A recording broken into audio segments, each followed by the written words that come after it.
오늘 증거할 말씀입니다. 요한복음 14장 1절에서 31절까지 말씀인데 제가 일부를 읽겠습니다.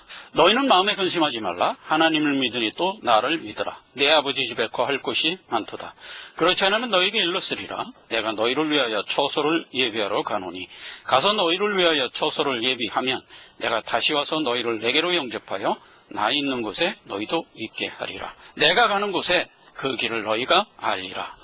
도마가 가로되 주여 어디로 가시는지 우리가 알지 못하거늘 그 길을 어찌 알겠삼나이까. 예수께서 가라사대 내가 곧 길이요 진리요 생명이니 나로 말미암지 않고는 아버지께로 올 자가 없느니라. 너희가 나를 알았다면 내 아버지도 알았으리로다. 이제부터는 너희가 그를 알았고 또 보았느니라. 저는 진리의 양이라. 세상은 능히 저를 받지 못하나니 이는 저를 보지도 못하고 알지도 못함이라. 그러나 너희는 저를 아나니 저는 너희와 함께 거하시며 또 너희 속에 계시겠음이라. 이후에는 내가 너희와 말을 많이 하지 아니하리니 이 세상 임금이 오겠습니다. 그러나 저는 내게 관계할 것이 없으니 오직 내가 아버지를 사랑하는 것과 아버지의 명하신 대로 행하는 것을 세상으로 알게 하려 함이로라. 일어나라. 여기를 떠나자 하시니라. 아멘. 천성의 소망. 지금 예수님께서 공생애를 다 마치시고 호산나 호산나 예루살렘에 입성한 지 5일이 됐습니다. 그리고 성전에 들어가서 성전 숙정한 고난주간으로 4일째가 됐습니다. 즉 목요일입니다. 내일이면 14일 금요일 이스라엘 절기로 6월절입니다. 예수님이 십자가에 못 박혀 죽으실 겁니다. 이제 마지막 날 목요일에 성찬식 해주시고 세족식 하는 것으로 해서 믿는 모든 자녀들에게 주님 재림할 때까지 신앙을 굳게 부여잡고 올 수 있도록 그것을 정례화해 주셨습니다. 그리고 그 마가의 다락방에서 강화를 하십니다. 강의 설교를 하는 거죠. 화요일에는 성전에서 강화를 길게 했어요. 그때 그 강화한 내용은 마태, 마가, 누가복음에 자세히 기록되어 있어요. 그리고 다락방에 와서 성찬식하고 세족식하고 그 자리에서 또 강화를 하는데 그 강화는 요한복음에만 기록되어 있어요. 요한복음 14, 15, 16, 17장에 오늘 그 첫 시간 다락방 강화 요한복음 14장을 살펴보려고 하는 겁니다. 1절에 너희는 마음에 근심하지 말라. 하나님을 믿으니 나를 믿으라.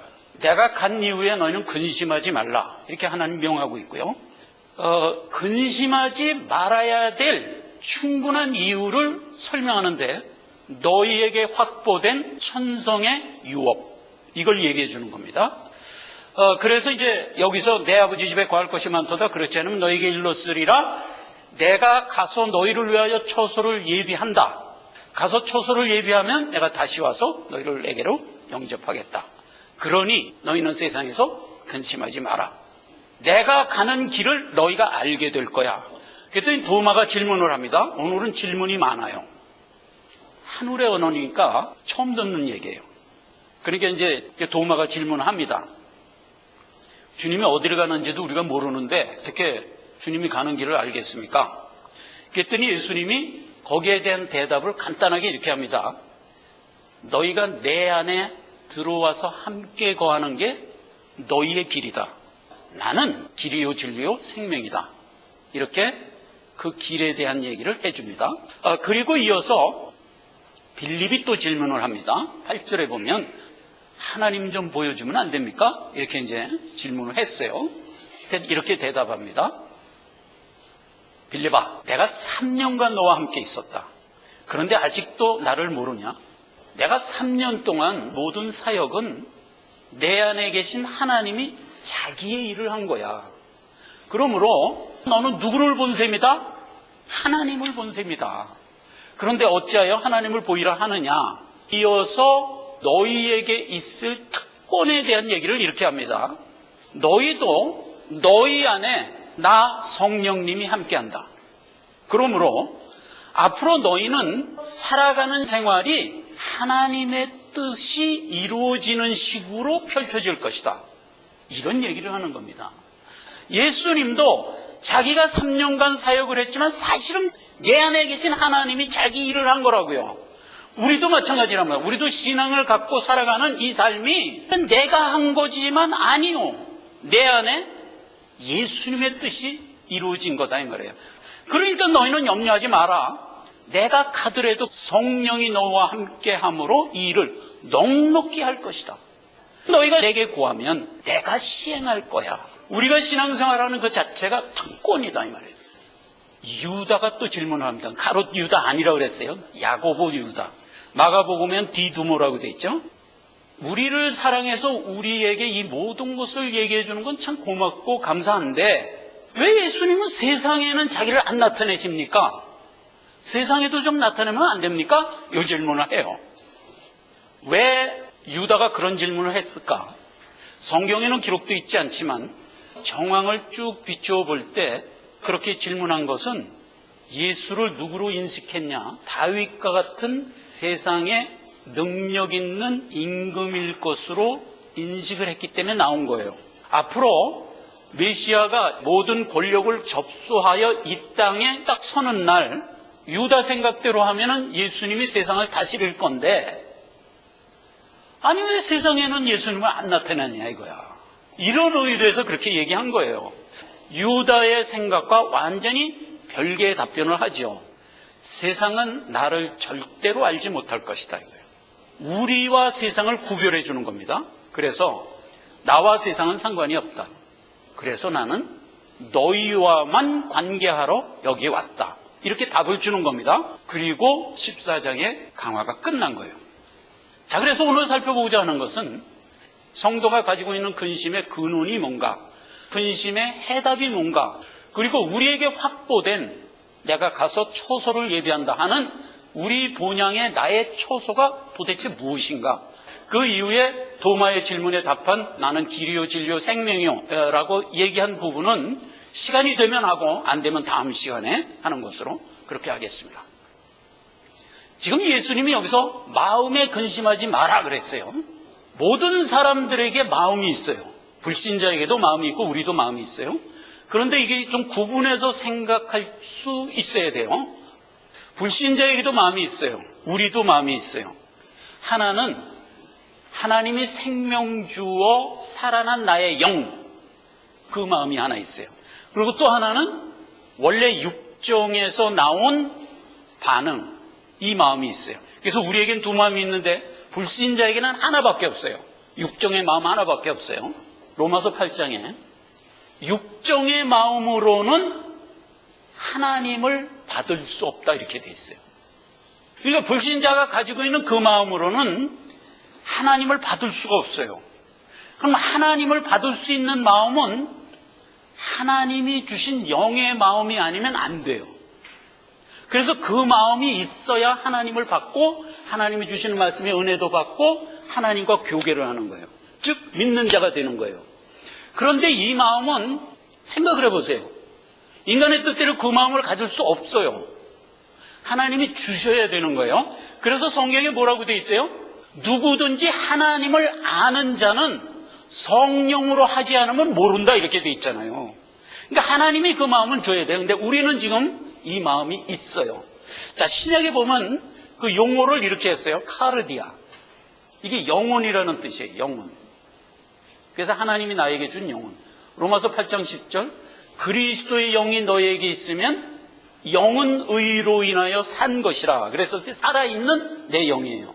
그게 이제 우리에게 덧입혀진 거예요. 하나님이 준 거죠. 그 영을 여기서 얘기하는 마음이라고 그래요. 그러니까 예수님이 마음에 근심하지 마라 했을 땐 그 영을 얘기하는 거예요. 불신자들의 마음은 육신의 일부예요. 절대로 생명이 아니에요. 마태복음 22장 37절에 너희는 마음을 다하고 뜻을 다하여 주 너희 하나님을 사랑하라 했을 때 그 마음이에요. 그러니까 우리가 하나님을 사랑하는 것은 하나님께로부터 받은 영으로밖에 하나님을 인식하지 못하잖아요. 그러니까 그때 마음은 영생으로 살린 내 영을 의미하는 마음이에요. 신약은 이제 헬라어니까 헬라로 카르디아지만 구약에는 히브리어인데 용어가 틀리죠. 발음이. 어떻게 돼 있냐면 내부라는 거 돼 있어요. 그리고 네피시, 하야 이런 식으로 마음을 표현했어요. 신명기 6장 5절에도 동일한 얘기. 너희는 마음을 다하여 주 너희 하나님을 섬기라 이랬어요. 그때 그 마음. 그게 이제 신약에서는 카르디아고 구약에서는 네두. 그렇죠? 그게 영이에요. 창세기 2장 7절 9절에는 하나님이 아담을 만들 때 흙으로 아담을 빚어 하나님이 생기를 거기에게 불어넣으니 그 흙으로 지은 아담이 생명이 된지라 그랬어요. 그때 생기가 생명이라는 뜻이에요. 하야, 생명. 그런데 그 생기를 불어넣었더니 그 흙으로 된 아담이 생명이 된지라 했을 때 그 생명이 네핏이에요. 그러니까 이게 영이에요. 아담을 지으시죠. 그런데 득죄를 해갖고 무투타 죽었잖아요. 뭐가 죽은 거예요? 하나님이 살려준 그때 네피시가 죽은 거예요. 그래서 죄인이 됐던 거를 예수님이 다시 오셔서 우리에게 생명을 되살려준 게 구원이잖아요. 그래서 여기서 얘기하는 마음은 하나님이 살려서 생명 준 나의 영을 얘기하는 거예요. 그런데 예수님이 그 살린 영으로 우리가 가지고 있는 그 영으로 왜 근심을 하냐 이렇게 된 거예요. 불신자들이 마음에 근심을 하는 것은 원인이 뭘까? 세상의 일이지, 세상의 일. 언제나 세상의 일 때문에 불신자들도 근심을 해요. 그런데 신자가 하는 근심은 육정의 마음으로 하는 근심은 뭐 우리도 불신자처럼 세상의 일 갖고 근심해요. 그러나 하나님이 준 영도 근심을 하거든요. 그런데 그 근심을 하지 말라는 거예요, 지금 하나님이. 그렇게 얘기하는 거예요. 그래서 우리가 근심하는 것은 왜 이렇게 사업이 안 되냐, 뭐 이렇게 되는 일이 없냐 해서 하는 근심, 그런 근심 하지 말라는 뜻이 아닌 것을 기본적으로 알고 들어가야 돼요. 우리의 육신의 삶의 부침에 대하여는 예수님 관심도 없어요. 그것은 아담과 하와에게 명령할 때 성실하게 이마에 땀 흘리며 살아, 그러면 그건 다 해결되도록 돼 있어요. 그거로 끝이에요. 그거에 대해서는 성경에서 이래라 저래라는 명령이 전혀 없어요. 그러니까 우리가 그거 갖고는 엎치락뒤치락 하면 안 돼요. 예수님이 여기서 얘기하는 마음의 근심은 내가 내게 준 그 영이 왜 근심을 하느냐 이거예요. 자, 그러면 그걸 보자고요. 우리 영은 생명 가진 인격체잖아요. 인격체는 그냥 로봇처럼 가만히 있어요? 아니에요. 모든 것에 반응하잖아요. 그 반응하면서 나오는, 말하자면 나의 마음의 행보지요. 그게 때로는 근심도 되고 때로는 기쁨도 되고 이러는 거잖아요. 그런데 근심하지 마라 이렇게 된 거거든요. 그래서 그 용례를 보면 이렇게 돼 있어요. 헬라의 타라소라는 이 근심인데, 요한복음 11장 33절에는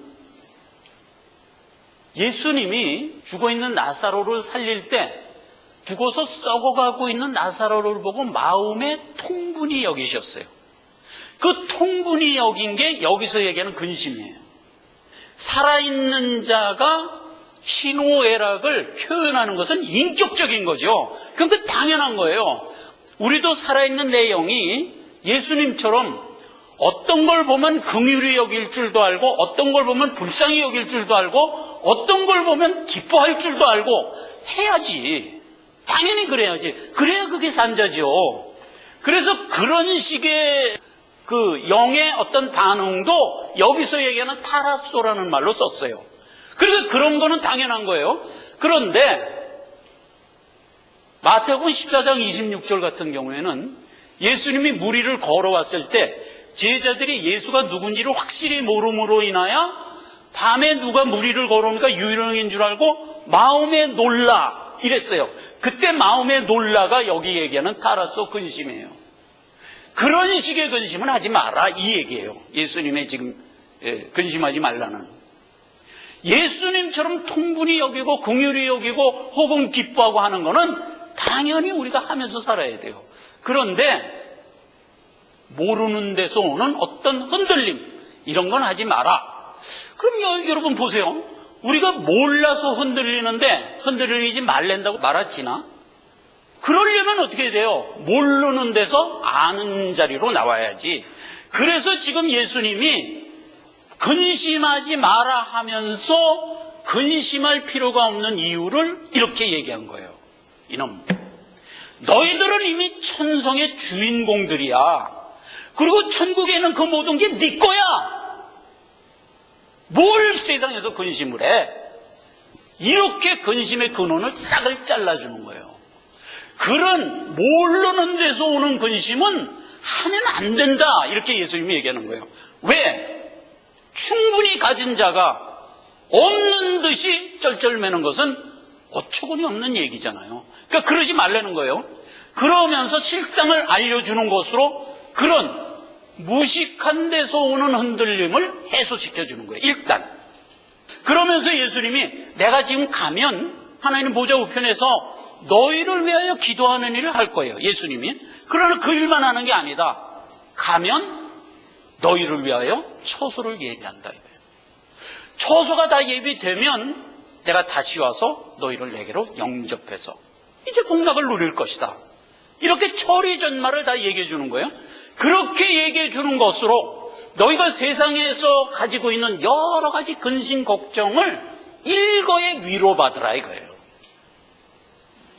신자가 세상을 살아가면서 여러 가지 부침을 통하여 근심을 해요. 그런데 그 근심의 근본적인 해결이 뭘까요? 우리 뜻대로 안 되는 게 너무 많죠. 영적으로도 그렇고 육적으로도 그렇고 많아요. 그런데 그 모든 근심을 다 주께 내려놓고 주님이 내게 확보해 준 그 큰 거를 생각하면서 언제나 위로를 받으라 이거죠. 영접을 예수님이 이제 할 거래요. 예수님이 초림할 때는 우리가 예수를 영접했어요. 그렇죠? 여러분 다 우리가 예수를 영접했어요. 그런데 재림할 때는 우리가 어떤 상태로 있을 건가요? 세상에 이제 여러 환란에 직면해갖고 고군분투를 하고 있어요. 그리고 우리에게 있는 건 뭐예요? 하나님이 준 믿음 하나밖에 없어요. 그 믿음 붙들고 아직 막 고군분투를 하고 있어요. 그래서 이제 더 이상 견딜 수 없다 하는 지경까지 갔을 때 주님이 재림한다고 그랬어요. 그때 재림해갖고 주님이 그때는 우리를 영접하는 거예요. 그래서 영접도요, 이렇게 초림 때는 우리가 예수를 영접하지만 재림 때는 예수님이 우리를 영접하는 거예요. 계시록 21장 3, 4절에 보라 하나님의 장막이 사람들과 함께 있으며 하나님이 저희와 함께 거하시리니 저희는 하나님의 백성이 되고 하나님은 친히 저희와 함께 계셔서 모든 눈물을 그 눈에서 씻기시며 다시 사명이 없고 애통하는 것이나 곡하는 것이나 아픈 것이 다시 있지 아니하리니 처음 것들이 다 지나갔습니다. 이제 모든 애통과 눈물과 사망과 고통이 없는 상태가 됐다는 얘기예요. 우리가 지금 이 땅에 살아가는 데는 이런 것들이 다 있어요. 애통도 있고 고통도 있고 사망도 있고 다 있어요. 죄의 결과예요. 주님이 재림하면 죄부터 진멸한다고 그랬잖아요. 죄가 진멸됨으로 인하여 죄로 인하여 나오는 모든 결과물들도 함께 사라진 상태란 말이에요. 그러니까 우리가 천성에 가면 죄가 없는 곳에서 무한 복락을 누린다. 우리가 구원을 받아서 가면 성경을 계속 읽어보면 허다한 무리가 천성에 있다 그랬어요. 그래서 우리 구원받은 우리와 예수님이 그리고 하나님이 다 모여서 있는 게 천국이다 이렇게만 자꾸 상상을 해요. 성경은 우리가 목적이기 때문에 우리에 대한 얘기를 쫙 풀다 보니까 거기에 집중해서 우리 얘기를 많이 한 것뿐인 거예요. 그런 것이지 그렇다고 해서 천국에는 우리와 예수님과 하나님만 있는 건 아니에요. 많은 콘텐츠가 있는데 그 많은 콘텐츠가 누굴까 하는 거 한번 생각해 보신 적 있어요? 우리가 지상에서 보고 있는 이 수많은 콘텐츠 그게 천국에 있을 거예요. 자세히는 기록되어 있지 않지만 충분히 남겼어요. 이사야서 65장 25절이에요. 송산에 대해서 이렇게 얘기했어요. 이리와 어린 양이 함께 먹을 것이며 사자가 소처럼 짚을 먹을 것이며 뱀은 흙으로 식물을 삼을 것이니 나의 송산에는 해함도 없겠고 상함도 없으리라 여호와의 말이니라. 우리가 천국에 들어가면 해함도 없고 상함도 없고 사망도 없고 고통도 없어요. 그런데 그걸 누가 누린다고요? 당연히 우리가 누리는데 여기 보면 모든 생명체가 그걸 누린다고 되어 있어요. 노아의 홍수를 잠깐 가보자고요. 창세기 6장 19절에 방주에 구원을 할 때 노아의 8 식구만 태웠을까? 아니잖아요. 혈육 있는 모든 생물을 너는 각각 암소 한 쌍씩 방주로 이끌어들여 너와 함께 구원을 받게 하라. 이 세상을 구원하는 것은 우리가 주역이기 때문에 우리를 당연히 구원하는 거지만 만상에 있는 생물을 다 함께 구원하는 거예요. 그거를 노아의 홍수 때도 모형에 이렇게 분명히 담아주잖아요. 아담이 득죄를 해서 저주를 받고 있는 이 상태가 지금 우리가 살고 있는 이 죄된 세상이잖아요. 그래서 이 죄된 세상은 생명에 대하여, 영생에 대하여 저주를 받고 있는 상태예요. 로마서 8장 21절에 그 바라는 것은 피조물도 썩어짐의 종로로 탄 데서 해방되어 하나님의 자녀들의 영광의 자유에 이르는 것이니라. 피조물이 이제까지 함께 탄식하며 함께 고통하는 것을 우리가 아나니, 이 말이에요. 그래서 피조물도 지금 저주 아래 고통을 받으면서 학수고대에 기다리는 게 뭐라? 어서 빨리 주님이 재림해서 영광의 자유의 아들들이 완성되어 천국에 가는 그날을 학수고대하면서 기다리고 있다고요. 즉 천성으로 모든 일이 끌려 들어가는 그날을 피조물들도 기다리고 있다고요. 즐겨보고 있는 프로 하나가 동물의 왕국이에요. 여러분도 그 동물의 왕국 재밌게 보죠. 근데 그 동물의 왕국을 보면 아주 아름다운 장면으로 이렇게 보여준 그런 이제 편도 있지만 대부분 동물 입장에서는 지옥이에요. 약육강식. 그래갖고 서로 잡혀먹고 잡아먹고 하는 아주 그냥 지옥의 아기다툼이라고요. 여기 로마서의 말대로는 지금 그 생명체들이 탄식하며 부르짖고 있는 상태라고요. 그래서 이들도 영광의 자유의 구원을 얻어 하나님 나라에 어서 속히 나도 갔으면 좋겠다 하는 것을 학수고대하고 있다고요. 그래서 이들이 천성에 들어갔을 때 모습을 이사야서 65장이 이렇게 기록한 거예요. 지금은 사자가 고기를 먹지만 거기 가면 아니, 사자도 쥐뿔 먹어요. 모든 동물이 평화롭게 살아가요.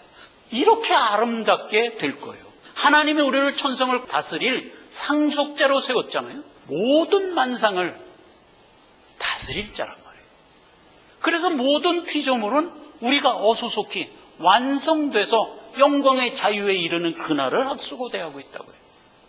데살로니가전서 4장 17절에 보면 그 후에 우리 살아남은 자도 저와 함께 구름 속으로 끌어올려 공중에서 주를 영접게 하시리니 그리하여 우리가 항상 주와 함께 있으리라. 그러므로 이 여러 말로 서로 위로하라. 주님이 재림해서 우리가 영광의 자유에 이르는 그것이 우리가 지금 여기서 느끼고 있는 모든 영의 근심의 위로라고요. 그게 답이라고요. 이 땅에서는 답을 얻을 게 없어요. 우리 입장에서는 성화의 여정밖에 없어요. 그럼 그 가운데 우리가 얻을 게 뭐예요? 우리의 승리? 아니요. 얼마나 처절하게 그것을 막다들게 이기고 지키느냐가 너희 할 일이다. 그렇게 얘기하면서 우리의 답은 늘 뭐예요? 천국에 확보된 그거란 말이에요. 그게 언제나 답이란 말이에요. 주님이 그걸 얘기하는 거예요. 다락방 강화에서 내가 이제 곧 간다. 이제 너희 처소가 다 예비될 것이다. 내가 곧 다시 올 거다. 오면 그 너희 처소로 드릴 거고 그때는 너희가 다스려야 할 모든 만상도 다 완성돼서 그 안에 들어갈 것이다. 계시록 21장에 내가 너희를 구원하노라. 이게 주제지만 맨 마지막에 주님이 한 말은 뭐야? 내가 만물을 새롭게 하노라요. 모네, 우리의 처소입니다. 영어로 맨션이라고 번역됐어요. 본향의 나의 집. 왜 하필 그 많은 직업 중에 예수님의 직업이 목수였을까? 우리의 모네를 가서 예비하셔야 되기 때문에 목수의 직함을 여기서부터 가지셨다 이거예요. 우리의 고단한 생활에 큰 위로를 받자 하는 겁니다. 기도하겠습니다. 하나님 아버지 은혜를 감사드립니다. 고난주간에 교훈을 마치고 천성의 소망입니다. 이미 우리의 것으로 확정된 것입니다. 우리의 신앙생활에 탑과 위로가 되기를 원합니다. 은혜를 감사드리며 예수님의 이름으로 기도했습니다. 아멘.